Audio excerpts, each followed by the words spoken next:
Kinabukasan, may usap-usapan na agad. May bagong nakatira raw sa kubong matagal nang walang tao. Pero ang nakakatakot, tuwing hating gabi, may naririnig na bubong. Mga yabag, pabigat ng pabigat. Pero wala ngang paa ang bagong dating.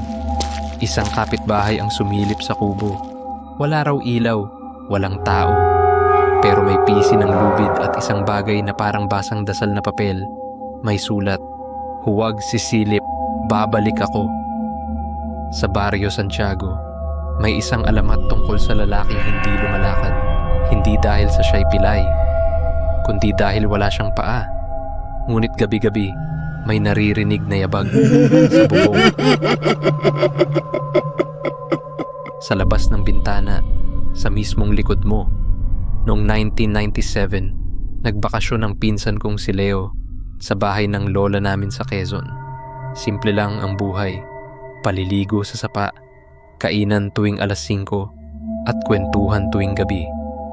Pero isang gabi, habang nasa kalagitnaan ng orasyon, may kumatok sa pinto. Isang matangkad na lalaking nakaitim, mahaba ang saya, parang pangdalagang kasal, pero walang paa. Hindi siya lumulutang, kundi parang hinahayaang ng anino ang sarili niyang katawan. Tahimik lang siya. Tinuro lang niya ang kubo sa tabing sapa. Sa ikatlong gabi, sinundan siya ni Leo. Nakita niya ang lalaki, nakatayo sa gitna ng damuhan, pero hindi siya naglalakad. Paikot-ikot lang, parang binabantayan ang lugar. Nang magdikit ang mata nila, nawala ang lalaki, parang usok. Pag-uwi niya, nakita niya ang basang yapak sa sahig nila.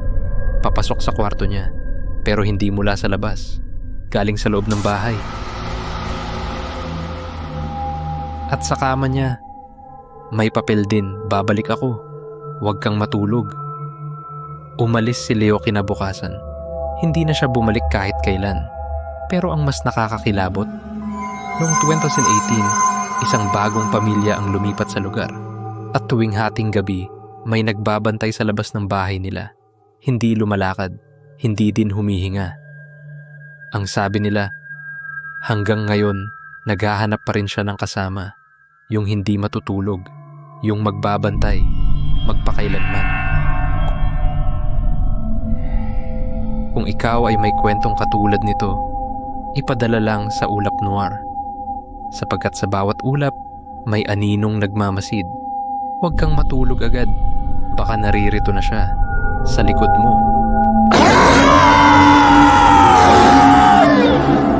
Subscribe for more true Pinoy horror stories tuwing gabi sa ilalim ng ulap.